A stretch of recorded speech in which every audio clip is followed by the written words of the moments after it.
오늘 말씀을 통해서 우리 세빛이 마음속에 품고 있는 모든 눈물이 씻어지는 은혜가 있기를 축복합니다. 여러분, 우리 사회는 매우 큰 진통을 지금 겪고 있습니다.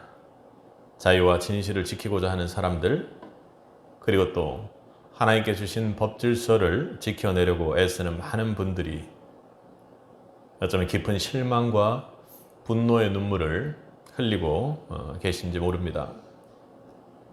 그 눈물은 하나님께서 마음에서 주시기에 매우 정당한 눈물이고 참으로 값진 것입니다. 우리는 싸워야 할, 그리고 지켜야 할 가치를 위해 울 수 있는 것이죠. 그런데 여러분, 우리가 기억해야 할 것이 있습니다.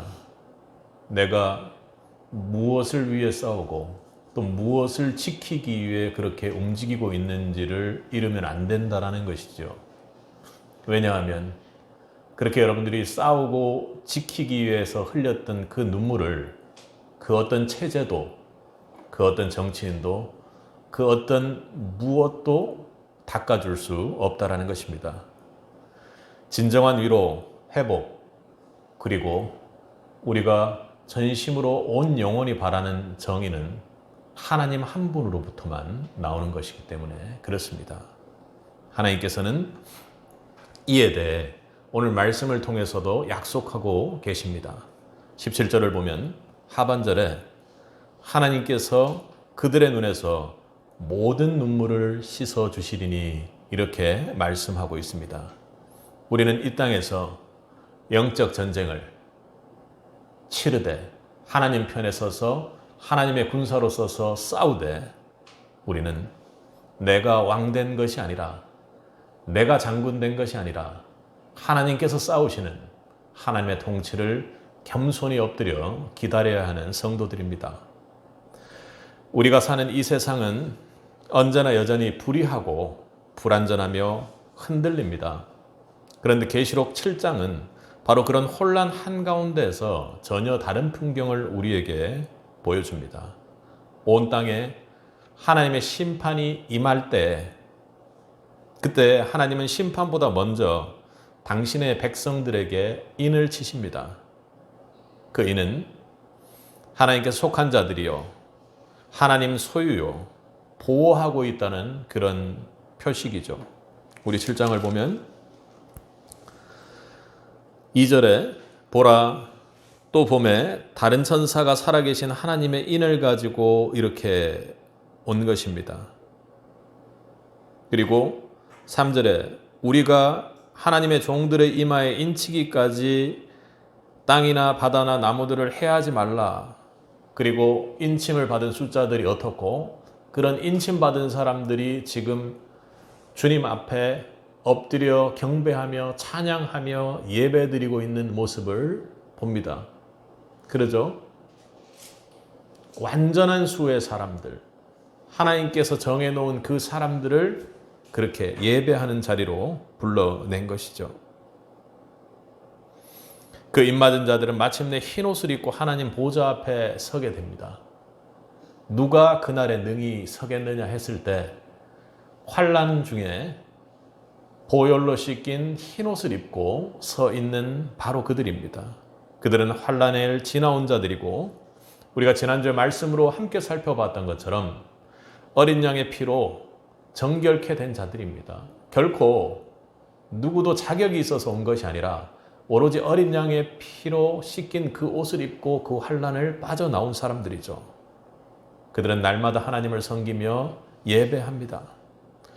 무엇보다도 오늘 7장 말미에는 그렇게 예배드리고 어린 양의 피로 그 환난을 벗어난 사람들에게 어떤 미래가 있느냐, 어떤 영혼이 있느냐 하는 것을 보여주는 것이죠. 하나님께서는 그들의 눈물을 직접 닦아주시는 회복의 장면을 7장 말미에 보여주고 있습니다. 7장은 어찌 보면 우리 인생에서 소망으로 가지고 있는 성도 인생에서 매우 중요한 절정의 모습을 보여주고 있는 상황입니다. 요한계시록 7장은 하나님께 속한 자들이 어떻게 고난을 견디며 살아가고 그리고 마침내 어떤 위로를 이루게 되는지를 보여주는 장입니다. 그래서 오늘 우리는 말씀을 통해서 그분이 어떻게 우리 안에 있는 눈물을 닦아주시고 왜 그분이 닦아주셔야만 하는지에 대한 하나님의 은혜의 말씀을 확보할 수 있기를 바랍니다. 자신의 형제를 먼저 보낸 한 집사님이 장례식장에 혼자 앉아 계셨습니다. 가족도 떠났고 가족도 없고 사람들은 자녀 같지만 그 자리에 앉아 흘리는 눈물을 그 누구도 몰랐습니다. 그분은 말했습니다. 사람들이 위로하러 오지만 점점 더 자신의 마음은 허전해지고 무언가 채울 수 없는 그 공허함 때문에 견딜 수 없었던 그 순간이었습니다. 성령 하나님은 먼저 보낸 형제의 모습을 환상 속에서 보게 하시고 그 집사님이 성경을 펼치게 했을 때 그 말씀이 보였다고 합니다. 나의 눈물을 주의 병에 담으소서. 여러분, 성경은 눈물을 이상하게 여기지 않습니다. 하나님께 선택받은 자들도 눈물을 흘리지 않고 인생을 삽니까? 아닙니다. 눈물을 흘립니다. 믿음 속에 있다 해도 고통이 사라지는 것이 아니고 고통 속에 있는 것이 오히려 더 정확한 표현일 것입니다. 요한계시록 7장에서 보좌 앞에 선 흰옷 입은 사람들은 이렇게 이야기를 합니다. 우리 7장 14절입니다. 함께 읽겠습니다. 내가 말하기를 내 주여 당신이 아시나이다 하니 그가 나에게 이르되 이는 큰 환난에서 나오는 자들인데 어린 양의 피에 그 옷을 씻어 희게 하였느니라. 어떤 사람들입니까? 그들은 그냥 아주 예쁜 흰옷, 깨끗한 옷들을 입고 있는 사람들이 아닙니다. 그냥 멋지게 아주 반짝반짝한 그 모습을 가지고 있는 사람들이 아닌 것이죠. 그들은 환난을 벗어난 자요. 환난을 통과한 자들입니다. 그러니 쉬지 않고 울어본 사람들이요. 우는 것이 무엇인지, 고난 중에 부르짖는 것이 무엇인지를 아는 사람들입니다. 뜨거운 해에 상해보기도 하고 목이 말라서 그 갈증 때문에 도저히 어쩔 수 없어서 말씀책을 펼치고 야간에 일어나 기도하고 어떻게 해서든지 하나님 앞에 몸부림을 쳐본 사람들인 것이죠. 그들에게 무엇을 약속하고 있습니까? 16절입니다. 그들이 다시는 줄이지도 아니하며 목마르지도 아니하고 해나 아무 뜨거운 기운에 상하지도 아니하리니. 아멘. 하나님은 우리의 고통을 모르는 척하는 분이 아니라는 것입니다. 하나님이 흰옷만 입혀주고 자 이렇게 깨끗하게 됐다 이렇게 그렇게 해주시는 분이 아니라는 것이죠. 그분은 우리가 줄인 것을 아는 분입니다. 그분은요 우리의 영혼이 목말라 너무나도 고통스러워하는 것을 아는 분이세요. 그 영혼을 향해 눈물 흘리는 분입니다. 그리고 아무 뜨거운 거에도 상처받기 쉬운 연약한 우리의 연약함을 아시는 분입니다. 내가 너무나도 믿고 신뢰하던 사람으로부터 배신당한 날, 그때 너무나도 황망한 그 마음을 주님께서 아시고 지쳐서 아무 말도 못했던, 그래서 하나님 곁을 떠난 사람처럼 바보스럽게 행동했던 그 밤을 아시는 분이죠. 병원 앞에서 내가 감당하기 힘든 두려운 병 앞에서 진단서를 받고 혼자 서 있었던 직무까지 그분은 잘 알고 계시는 분입니다. 영화 조커에서 이런 대사가 나옵니다. 가장 괴로운 건 내가 무너지는 걸 아무도 알아차리지 못한다는 겁니다. 이 문장은 세상이 얼마나 무관심한지를 보여주는 말이죠. 사람들은 곁에 있어도 잘 알아차리지 못합니다. 부부도 또 가족들 사이에서도 그리고 함께 일하는 아주 가까운 오랜 시간 있는 동료 사이에서도 말해도 이해를 하지 못합니다. 그런데 여러분, 하나님은 다르죠. 그분은 우리의 눈물을 외면하지 않으시고 그 의미, 내가 왜 울고 있는지를 그 뜻까지 알고 계시는 분입니다. 나의 눈물을 주의 병에 담으소서. 하나님은 우리의 눈물을 낱낱이 기억하시고 우리의 눈물을 주님께서 담으시고 또 그 눈물 앞에 아파하시고 힘들어하십니다. 사람들은 설명해도 모를 때가 많지만 이해받지 못할 때가 많지만 하나님은 꼭 여러분의 눈물을 기억하신다는 것 잊지 마시기 바랍니다. 우리의 눈물은 하늘 앞에 기록되는 눈물임을 기억하십시오. 한나의 눈물이 그랬습니다. 자녀가 없다는 이유로 해마다 올라가는 제사 때마다 조롱당하고 고통받았습니다. 그녀는 성전 앞에서 하나님 앞에 울며 기도했는데 제사장이라고 하는 사람이 그녀를 오해합니다. 술 취한 여인은요, 언제까지 취해야 있겠느냐, 제발 포도주 좀 끊으라. 사람들은 그녀의 사정을 몰랐지만 하나님은 그녀의 눈물을 아셨고 기도 소리를 들으셨습니다. 그녀에게 사무엘을 주셨고 그 이름을 사무엘이라 했습니다. 내가 여호와께 그를 구하였다 함이라. 한나의 눈물의 기도가 주님 앞에 기억되고 하나님께서 그 눈물을 받으시고 그 눈물에 응답하셔서 사무엘을 주셨습니다. 하나님은 우리의 눈물을 세밀히 보십니다. 정확히 보십니다. 더욱 중요한 것은 그분께서 우리의 눈물을 결코 잊지 않는다는 것입니다. 사랑하는 성도 여러분, 신앙은 그 눈물이 없어지는 것으로 축복받는 삶은 아닙니다. 그것은 바로 우리의 신앙은 주님께 우리의 눈물을 드리는 삶이 되어야 할 것입니다. 신앙은 그 눈물을 주님께 드림으로 그 눈물이 어떤 의미가 있는지를 깨닫는 삶인 것이죠. 왜 나만 아프지가 아니라 이 아픔을 하나님께서 알고 계시는구나. 이 아픔이 내가 이 땅에서는 도저히 이해하기 힘들 정도로 어려운 상황이지만 하나님께서 이 아픔을 알고 계시는구나 하고 말입니다. 하나님은 여러분 한 사람의 눈물을 정확히 아시는 분입니다. 그것을 믿을 수 있길 바랍니다. 그리고 그분은 그 눈물을 결코 외면하지 않으세요. 침묵하지 않으시고 기억하시고 그리고 함께 아파하기까지 하는 주님을 꼭 기억하시기 바랍니다. 여러분 눈물 가운데 하나님께서 주시는 그 눈물의 의미가 그리고 여러분의 눈물의 강구가 은혜로 주어지기를 주님의 이름으로 축복합니다. 여러분 하나님은 우리 눈물을 아시는 분일 뿐만 아니라 그분은 그 눈물의 자리에서 함께 계시는 분입니다. 우리 15절을 함께 읽겠습니다.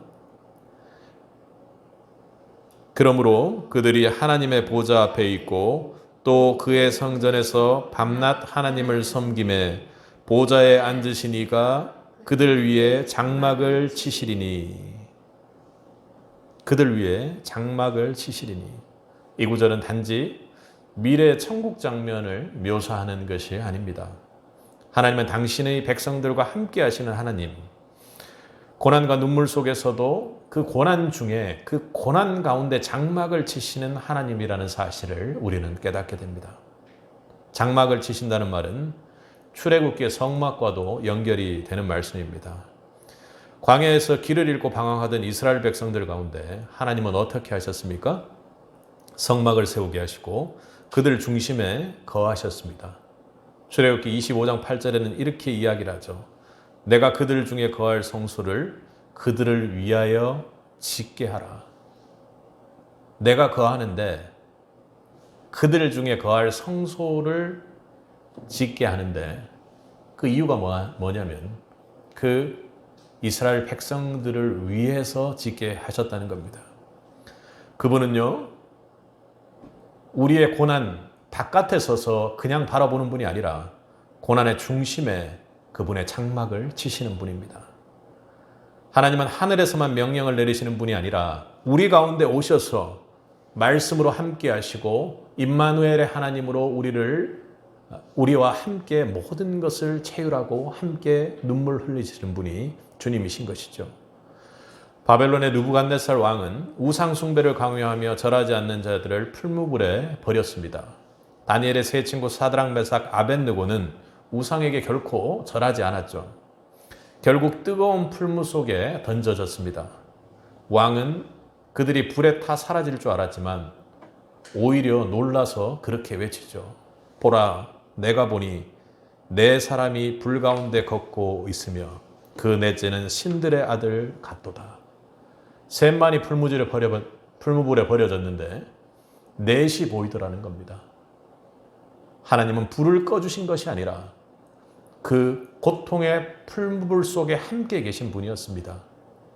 하나님은 그들에게 그 현실적인 뜨거움의 고통을 없애주는 분은 아니셨습니다. 하지만 고난 속에서 그들을 결코 홀로 두지 않으시는 분입니다. 이것이 하나님의 방식입니다. 하나님은 지금 우리가 풀무불 같은 삶을 지나갈 때 그 한가운데 임하시는 분이 하나님이십니다.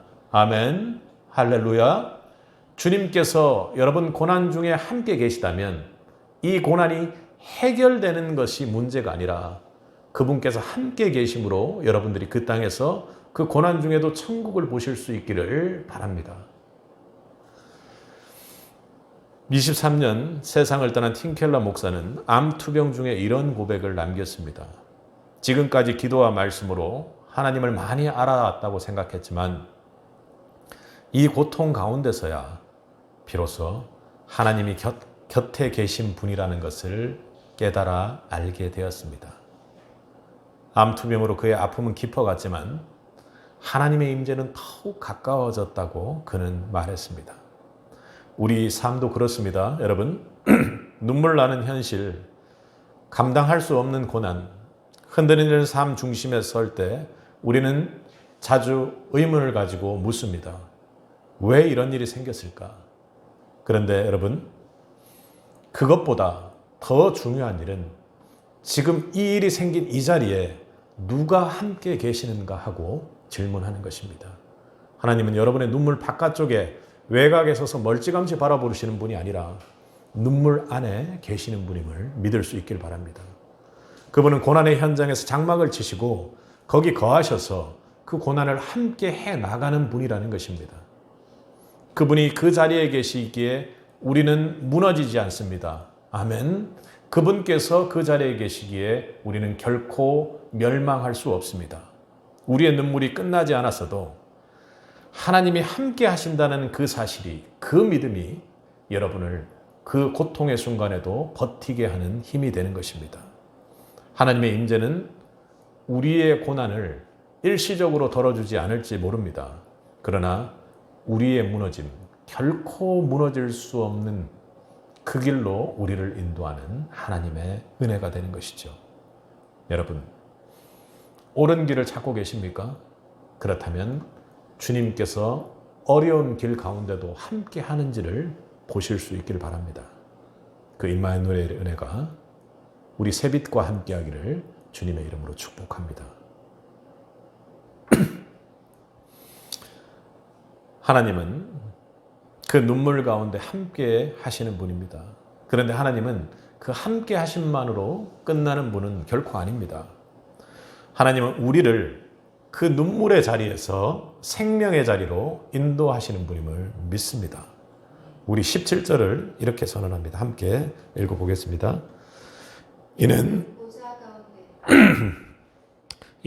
보좌 가운데에 계신 어린 양이 그들의 목자가 되사 생명수 샘으로 인도하시고 하나님께서 그들의 눈에서 모든 눈물을 씻어 주실 것임이라. 아멘. 이 요한계시록 7장 17절은 요한계시록 7장의 절정이요, 우리 성도 인생에 있어서 영혼으로 가는 첫 시작의 말씀입니다. 어린 양은 단순히 희생당한 존재가 아니죠. 죽임당한 어린 양이 바로 우리의 영원한 생명의 길에 목자가 되어주셨습니다. 예수 그리스도는 십자가에 피 흘리신 어린 양이셨지만 그 피로 우리를 살리신 후에 우리의 목자가 되셨고, 어디로요?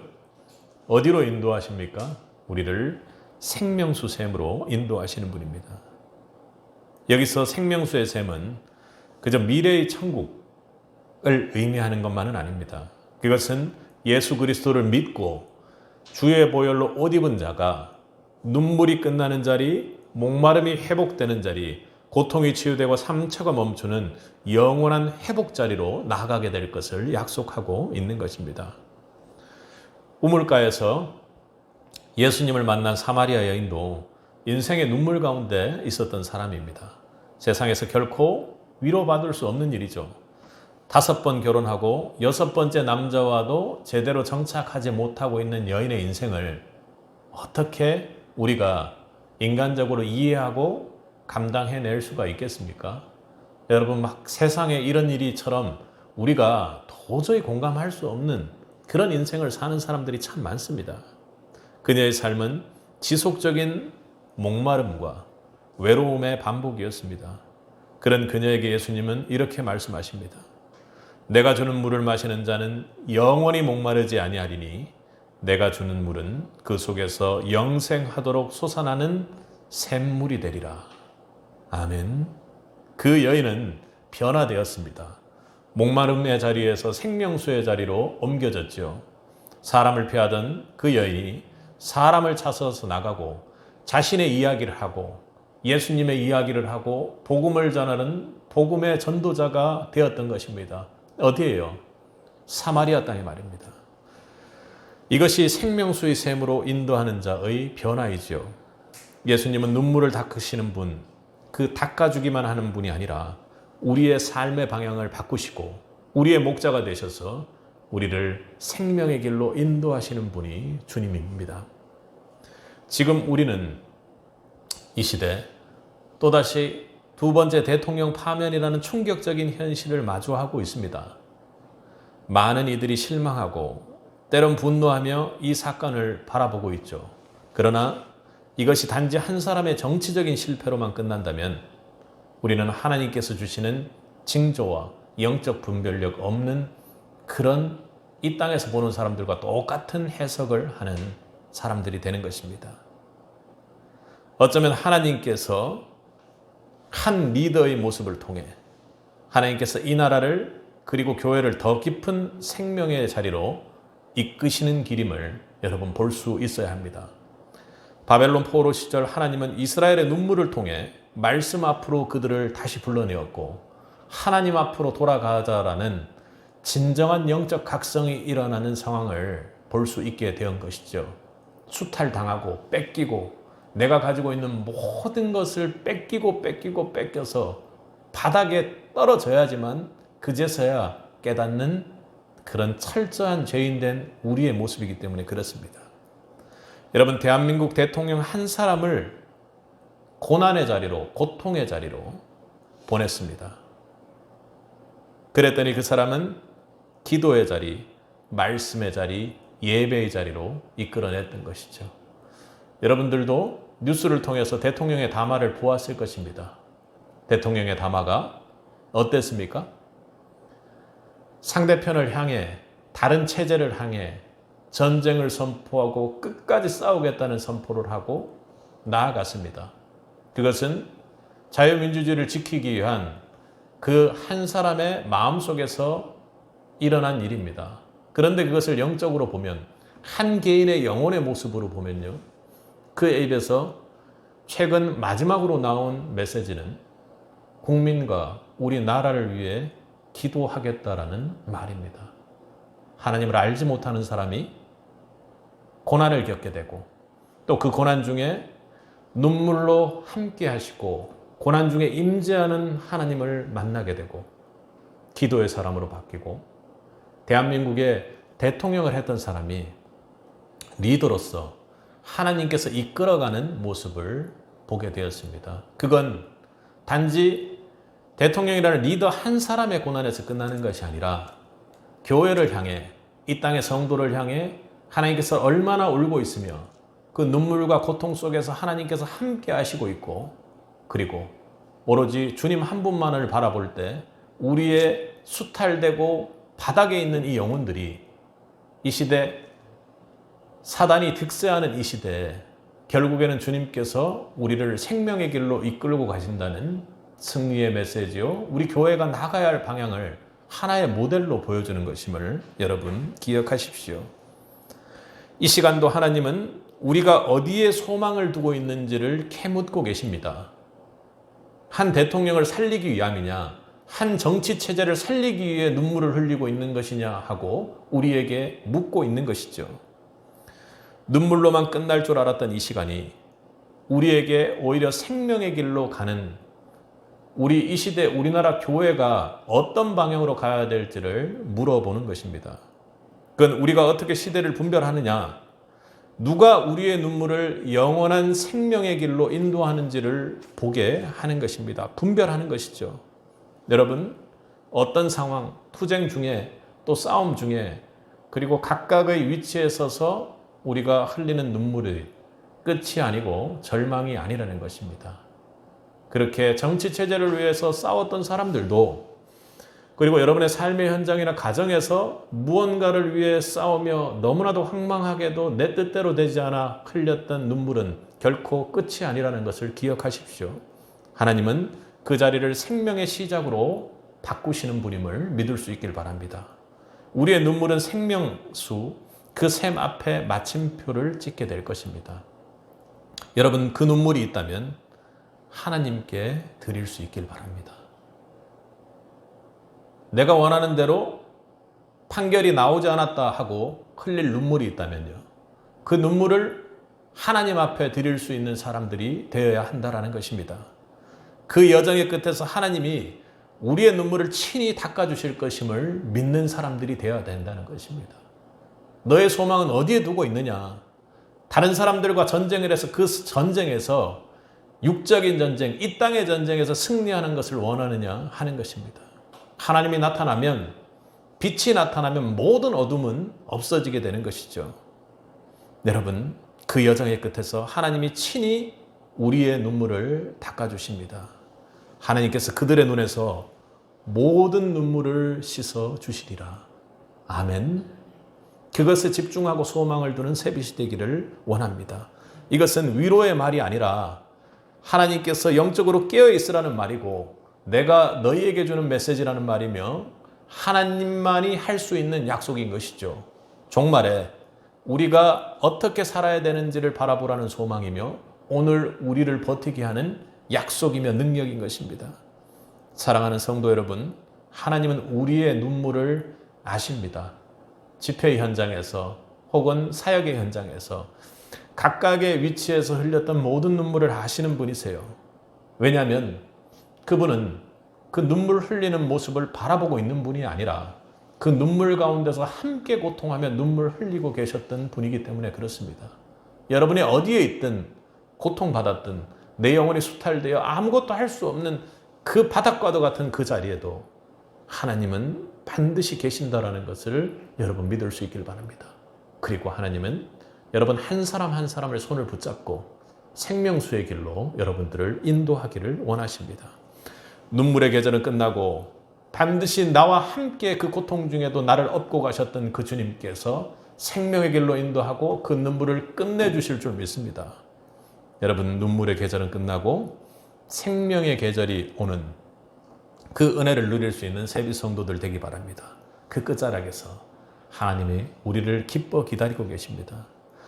요한계시록 7장은 고난의 한복판에서도 눈물로 버텨온 하나님 백성들에게 주어진 놀라운 약속입니다. 환난 앞에 주님께서 나와 우리에게 도장을 하나씩 찍어 주십니다. 그리고 그분은 그 환난을 거쳤다라는 것을 다 알고 예배를 기쁘게 받으시는 것이죠. 혼란 속에 하나님께서 속한 자로 살았고 말타는 사람들과 함께 싸우는 자가 아니라 하나님 앞에 울며 하나님을 소망했던 하나님의 백성이라는 것을 하나님은 알고 계신다는 것입니다. 그분은 우리의 하나하나 더럽혀진 모습을 어린 양의 피로 일일이 씻어 주셨습니다. 그리고 그 여정의 끝에서 하나님은 이렇게 말씀하시는 것이죠. 이제는 내가 그 모든 눈물을 씻어주리라. 사랑하는 성도 여러분, 세상은 여전히 흔들리고 우리는 여전히 울 수밖에 없는 상황에 놓여 있습니다.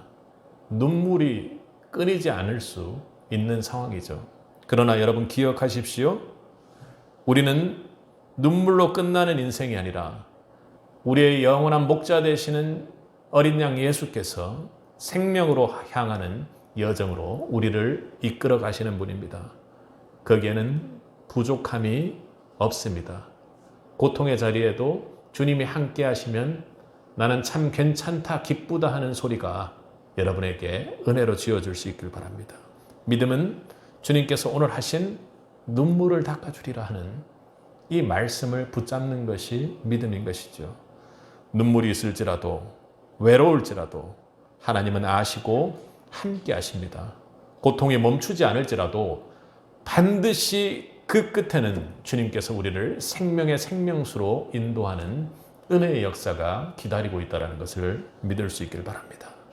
사랑하는 성도 여러분, 여러분의 눈물은 주 안에서 결국에는 그치게 될 것입니다. 그리고 깨끗이 닦여질 것입니다.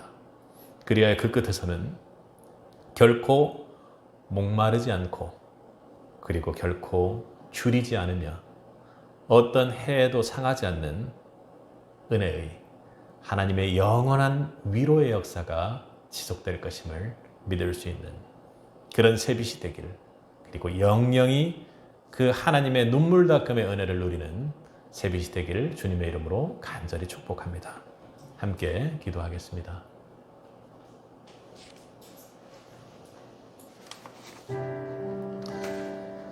사랑과 은혜가 풍성하신 아버지 하나님 감사합니다. 그 아무에게도 말할 수 없는 그 순간에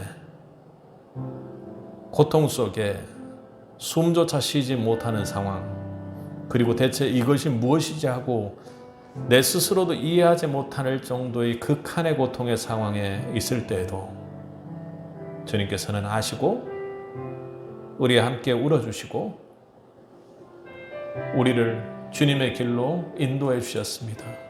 주여, 우리의 목마름 가운데 영원한 생명으로 오신 주님, 그분을 찬양하게 하옵시고 우리 인생 가운데 생명이 충만히 넘치게 하여 주옵소서.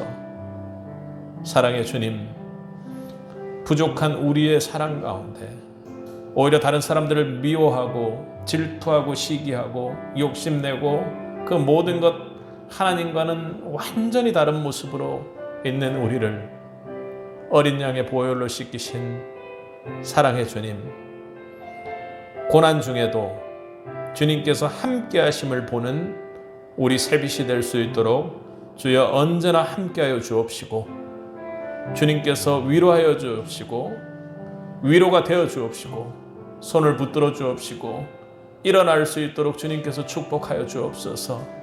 주님, 나아갈 힘조차도 없을 때가 있습니다. 주님께서 영으로 함께하여 주셔서 성령 하나님 친히 우리를 위하여 간구하여 주시고 말할 수 없는 탄식으로 주님 앞에 나아가는 자로, 주님께 사랑받는 자로, 기쁨을 누리는 자들 될 수 있도록 주여 도와주옵소서. 마음에 낭망이 올 때 주님 오늘 말씀을 기억하게 하옵소서. 주님께서 모든 눈물을 닦아주신다. 어려운 때에, 힘들 때에, 그때에도 내 끝은 주님께서 줄이지 않게 하실 것이요 상하지도 않게 할 것이요 모든 것이 부유하고 충만하게 할 것이라는 주님과 영원을 함께서 하는 그 소망을 품는 새빛이 되기를 원합니다. 주님, 그것으로 충분합니다 하는 새빛이 되기를 원합니다. 주님께서 우리의 소망 가운데 함께하여 주시고 이끌어 주옵소서. 여호와는 목자시니 내게 부족한 것이 없도다 하는 그 은혜의 고백이 넘치는 새빛이 될 수 있도록 한 주간도 축복하여 주시고 함께하여 주옵소서. 예수님 이름으로 기도드렸습니다. 아멘.